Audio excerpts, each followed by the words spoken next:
Well, the focus of the remodeling was to make the golf course fun. And many people think that our only purpose was to make the golf course more difficult, and that's absolutely not true. We wanted to put a lot of strategy into the golf course, make golfers think about the shot they need to hit, and part of that has to do with the greens. The old greens pretty much all slope from back to front. In the remodel, we've put much more undulation into the greens, and now the players, the members, will find that the greens sometimes fall to each side or fall even to the back. So one green might break 3 or 4 different ways.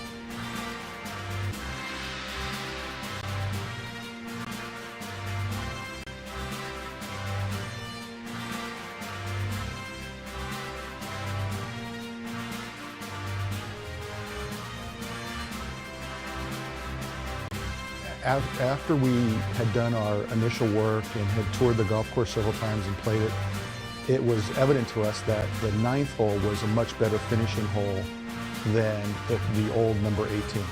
Old 18 was a short par 4 and it wasn't very memorable. We think it's important that players leave the golf course having finished on a very memorable golf hole.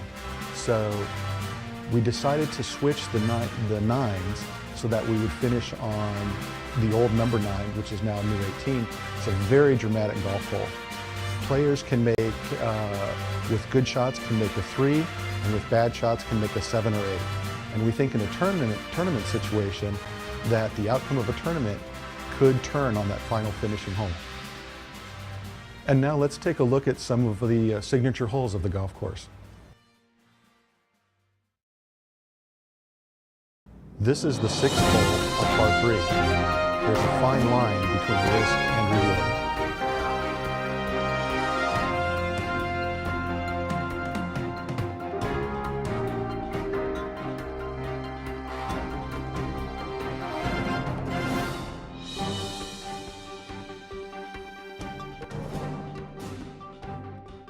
We're standing on the 6th tee at Murasaki Country Club. This is one of the 2 shortish 3 pars on the golf course. This is the short one on this side.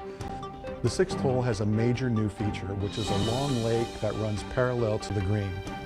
Both the green and the lake are at a slight angle, and the players are going to have to be very careful to look to see where the flag is located that day on the green.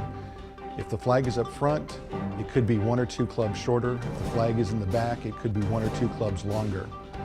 The addition of the lake has made this a very strategic hole, and I think it'll be very enjoyable for the players.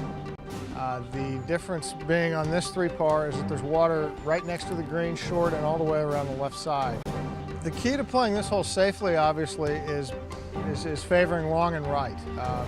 You're going to make par from there, maybe bogey, but the key to playing this hole well and making birdie is you have to take a risk and try to hit it close to the hole, because and if you do that, you're bringing water into play, and you do need to hit it close because there's more slope on this green than some others.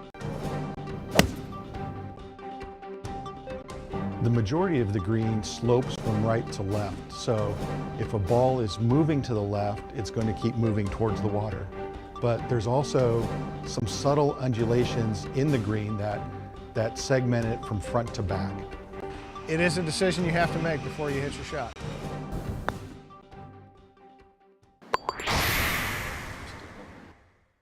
The 12th hole, a par 5. Play it safe or be aggressive. The judgment of each golfer will be tested.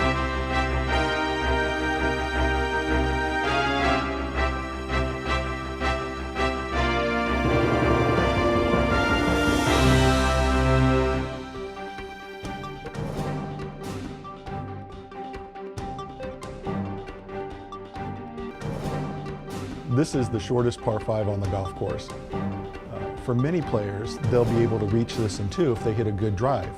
The fairway slopes from right to left, so precision is important. The pond cuts well in front of the green, so placement of the second shot, if you're not going to reach the green in 2, is critical. We're standing on the 12th tee, which is a short 5 par, but just because it's short doesn't mean it's easy. If you can reach the hole in 2, you need to drive it in the right side of the fairway, which is not an easy task because the fairway slopes right to left.